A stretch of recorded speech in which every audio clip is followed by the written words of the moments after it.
Hello there, and welcome back to War Thunder. First of all, I have to apologize for the lack of game sound, but it just was recorded without game sound. I fixed it now, but it was actually this battle that I wanted to show you in the second new destroyer for the German Kriegsmarine in patch 1.93, the Type 1936B.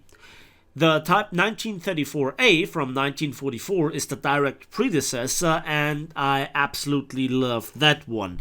And it was quite the difference with the Type 1936B. In fact, the battle that you see is the last battle that I played to actually spade this ship, and now the entire German tech tree is spaded again, which is nice.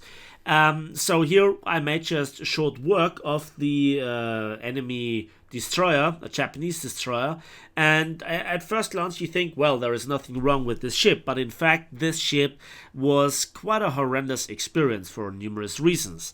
And amongst all the usual ones, like, the constant up tier, facing American destroyers, having to deal with the slow turret rotation speed, and all those disadvantages that German destroyers enjoy in War Thunder, there was another one, something that I just barely could play around, and that was the combination of the faulty turret angles, where, for example, the front superfiring turret is pointlessly pointing in the sky unless you show nearly complete 90 degrees broadside, and one of the back turrets is doing the same again, but also the significantly reduced anti-aircraft capability, again in contrast to the predecessor.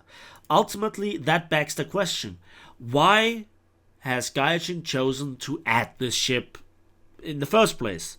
I have no idea, it makes no sense, it's a step backward, it brings absolutely nothing to the table except being gun food for the enemies. And that's really the description for the ship. So let's go into detail what the difference between the predecessor, which is significantly better in every single aspect when it comes to, checking the reality of War Thunder, but also has a lower battle rating.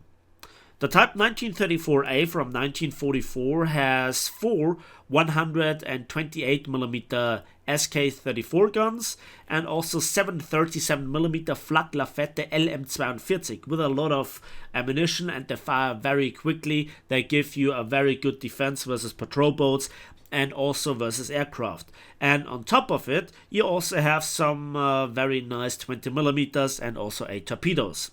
And at first glance, the Type 1936B brings an extra gun to the table, so 5 128mm SKC-34s, but therefore you have to pay a hefty price. As I said, first of all, you get a battle rating increase to 4.3, which means you get up-tiered more often, which means you see cruises more often, which means you will end up on bigger maps where this ship doesn't really fare all that well. And also the 37mm that you have, which are only two twin ones, are the SKC-30s. They are the bad ones, the single mounting ones.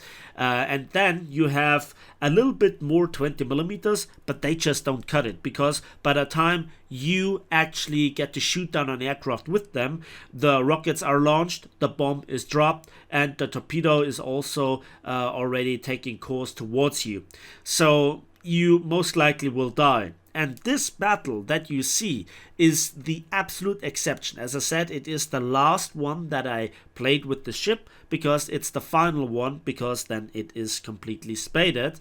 And I don't really think that this is a ship that I will ever touch again. So first of all, Gaijin has to fix the turret angles. They are broken, and that is very infuriating, especially if you are stock grinding the ship and you just don't get the damage into the enemy before he turns around his main guns and pumps you full of HE shells.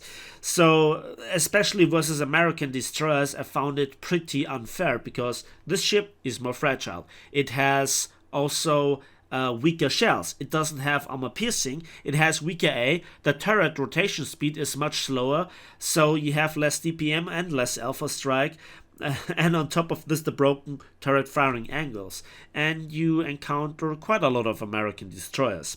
So, so much for that. But again, why has Gaijin chosen to implement this ship? I know variety should be a thing in War Thunder. I'm thankful for every vehicle that gets added, as long as it is kind of useful and not breaks the game. Don't worry about this ship, it doesn't really break the game. But what does it bring to the game? That's the other question. Why should you play it? And frankly, I have no answer. Because to be honest, I think that the Type 1934A from 1944 is, as I said, in every aspect better at a lower battle rating, but also would be better at the same battle rating. And if you want to have a German destroyer with 5 128mm, there is the premium set 20 with better AA and also doesn't have broken firing angles. The same goes for the Type 1934A, 1940 and the Type 1936, both into the tech tree, which also lead to the Narvik-Zerstörer, so they are more worth grinding. So after you have reached the Type 1934A, 1944, just stop at researching that line. Maybe Gaijin will add another destroyer after the Type 1936B that might be interesting, but it's not visible at the moment. So what I did here in the battle so far was trying to not go directly straight into a gunnery duel, but I ended up in such. And then I wanted to visit B, but I realized, okay, it is actually complete, and now I want to go for A. And just when I have prepared, I managed to catch the enemy Project 7U of guard, and I'm pumping him full of lead, and there you can see he was not prepared for this, and he does already inflict heavy damage on me, but I can gun him down before he can actually do fatal damage towards me. Good stuff right there. Another destroyer is coming in, and he is also shooting at a teammate. This is really what teammates are good for, giving the enemy something else to shoot.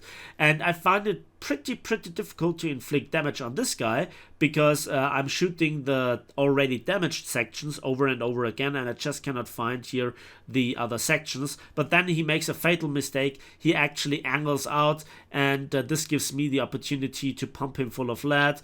Another salvo that was not right, and the rear section is now saturated. He's at 0%, aiming for the bow, and we get the kill while we're also capping. And then there is another destroyer, and watch this. So that was 7 kills, and again, it looks now very good, but I was not under constant pressure. I caught the enemies off guard, and now I'm aiming a little bit stupid, correcting my aim right here. Let's see if we can make the hits. Come on. Critical hit on an aircraft. And we disabled one of the front guns. He just wants to unmask the rear guns, and the salvo is going out, and watch that. Ooh, I actually hit all the rear guns. So now I just can kill him without really having to fear retaliation fire. And 1%, come on. Aircraft destroyed. And we only got here the kill assist on the Moskva. Moskva is also one of those ships that suffers from those restricted firing angles, and also the turret rotation speed is very low. While it has stronger shells, it has less DPM. And so you can see how important it is to get the jump on an enemy destroyer. Now I actually want to reverse and... oh god, look at this. And the enemy plane is coming. He fires his rocket. I kill him, but watch this. Watch this. Yep, there are the shells on top. There are the bombs on top of my destroyer. They end up. How? Did he really just do the bomb jumping thing? I don't know. And I catch those bombs. God damn it. And yeah, this is what I mean. The anti-aircraft is just overall pitiful, and you might get a kill here and there, but by that time, again, the torpedo is already on the way. The rockets are launched and the bombs are dropped. So you take damage, and sometimes you also get killed because of this. But now, 9 ship kills and 2 aircraft shot down I'm very, very happy about this, and trust me, this is the absolute exception. This was the perfect matchup. This was the perfect match, the perfect matchmaking for me, and I think I never can do this again. So, what is here the message from this video? First of all, the main question for me is, what do you think about the video having no gameplay? Do you mind it? Does it kill the immersion for you? Or is it actually nice to enjoy my pure voice without the interruption from the gameplay taka taka? Because in ships a bit more get shot like in tanks and or planes. So that's the question. The other thing is, do you see any reason why you should go for this ship? Because I frankly actually don't see anyone of those reasons, like a unique armament or a high DPM or alpha strike. I don't see the point of this ship, and I also don't really think that it should have entered the game, especially in its broken state. You didn't see any of this too much in this battle because, you know, the usual thing, if I show a battle where I don't get, like, I don't know, 11 kills, everybody would say that I'm just bad with ships because, you know, the internet. So nearly 50,000 civil line and 5,400 modification research points. That is nice. We got also the Survivor Award and the Terror of the Sea Award, which also boost the civil lines considerably. There are all those awards are available or responsible for over a third of the entire income. And I was also first in team with nearly 3,000 score points for also a cap, 2 assists, 9 kills, and 2 planes. That's it for me today, so thanks for watching, thanks for listening, I hope you enjoyed the video nevertheless. Please give it a like with it, subscribe if you want to see more, and we'll see each other on the battlefields, in the skies, and on the waves of War Thunder.